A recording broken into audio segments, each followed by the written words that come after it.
Hello everyone, welcome to Ansar जी के study. आज है 1 सितंबर और आज हम लोग जानेंगे आज के महत्वपूर्ण करंट अफेयर्स। चलिए स्टार्ट करते हैं। ये आज का पहला क्वेश्चन, हाल ही में भारतीय खिलाड़ी वासु परांजपे का निधन हो गया, वह किस खेल से संबंधित थे? इसका ऑप्शन ये सही हो जाएगा, क्रिकेट से संबंधित है। यह पूर्व क्रिकेटर भी थे और कोच भी रह चुके हैं। इन्हें सचिन तेंदुलकर और रोहित शर्मा जैसे दिग्गजों का गुरु भी माना जाता था। इनका जन्म 21 नवंबर 1938 को गुजरात में हुआ था। परांजपे जो हैं ये पूर्व रणजी ट्रॉफी खिलाड़ी और राष्ट्रीय क्रिकेट अकादमी के कोच थे। वो भारत और मुंबई के पूर्व क्रिकेटर जतिन पांडे के पिता थे। ये रहा अगला क्वेश्चन, हाल ही में अफ्रीकी मूल के लोगों के लिए अंतर्राष्ट्रीय दिवस कब मनाया गया? तो ये मनाया गया 31 अगस्त को। देखिए, इस पे संयुक्त राष्ट्र का उद्देश्य दुनिया भर में जो अफ्रीकी डायस्पोरा के असाधारण योगदान को बढ़ावा देने और अफ्रीकी मूल के लोगों के खिलाफ सभी प्रकार के भेदभाव को खत्म करना इसका उद्देश्य है और ये पहली बार मनाया गया है। और 29 अगस्त मेजर ध्यानचंद हॉकी के जादूगर, उनके सम्मान में राष्ट्रीय खेल दिवस मनाया जाता है आपका 29 अगस्त को, और बाघ दिवस आपको 29 जुलाई को मनाया जाता है। अगला क्वेश्चन, भारतीय खिलाड़ी स्टुअर्ट बिन्नी ने संन्यास लेने की घोषणा की, यह किस खेल से संबंधित हैं? तो यह एक भारतीय ऑलराउंडर क्रिकेटर थे जिन्होंने सभी प्रारूपों से संन्यास की घोषणा की है।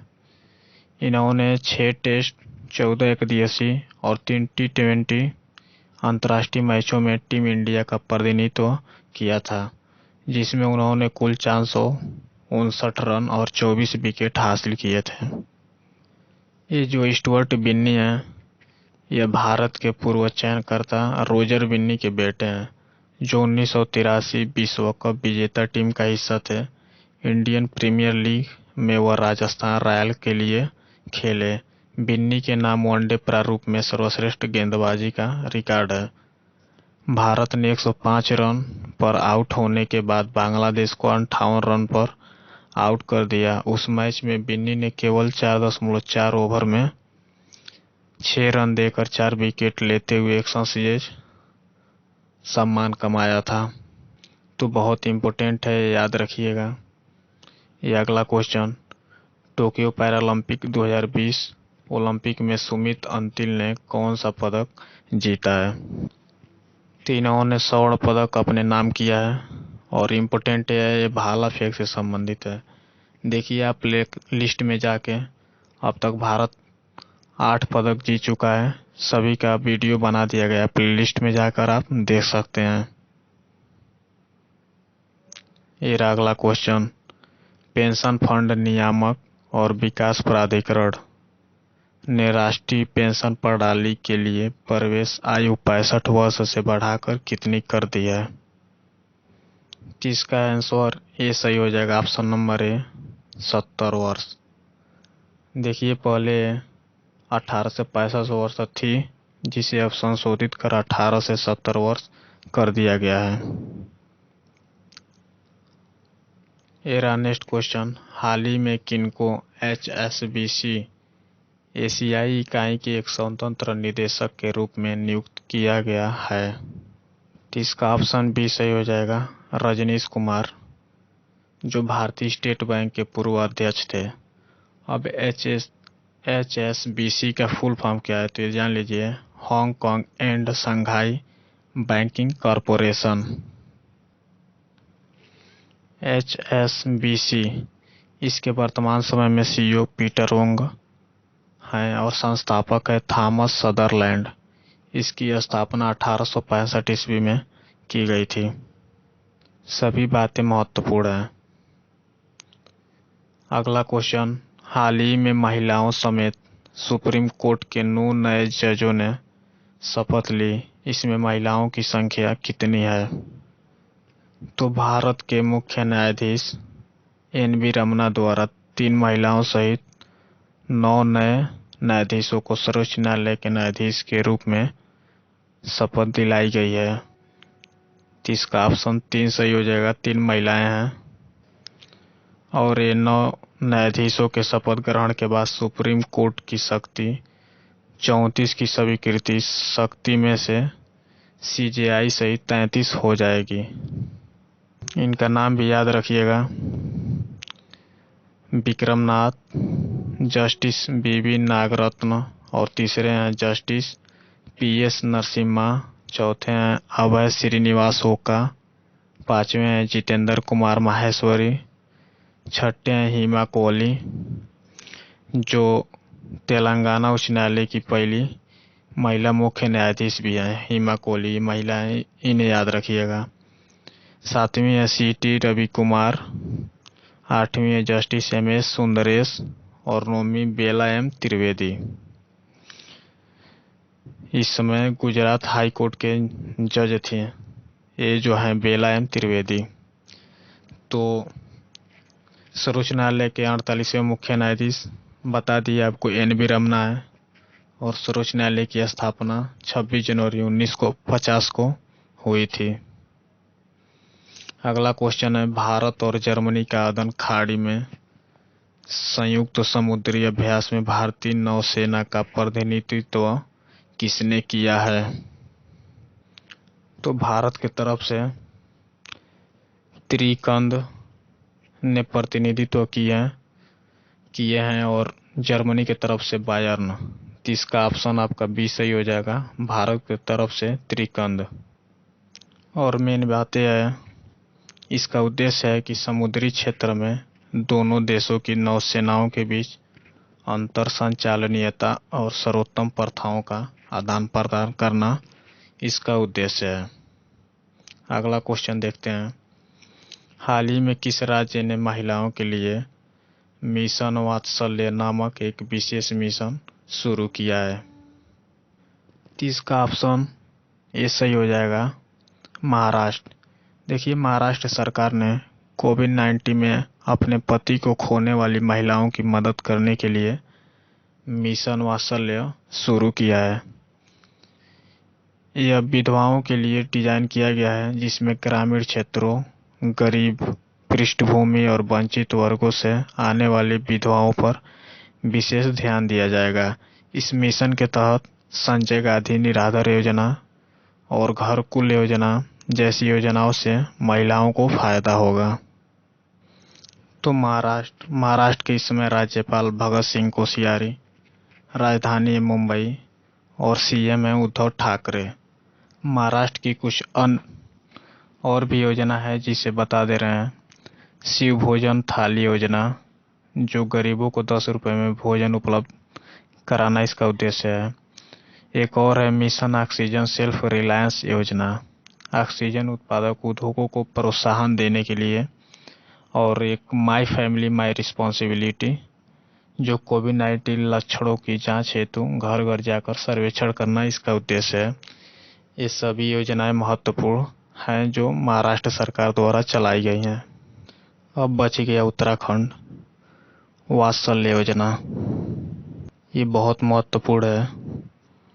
जो कोविड-19 से अनाथ हुए बच्चे हैं और 21 वर्ष की आयु तक शिक्षा तथा रोजगार प्रदान करने हेतु वात्सल्य योजना उत्तराखंड द्वारा चलाई गई है।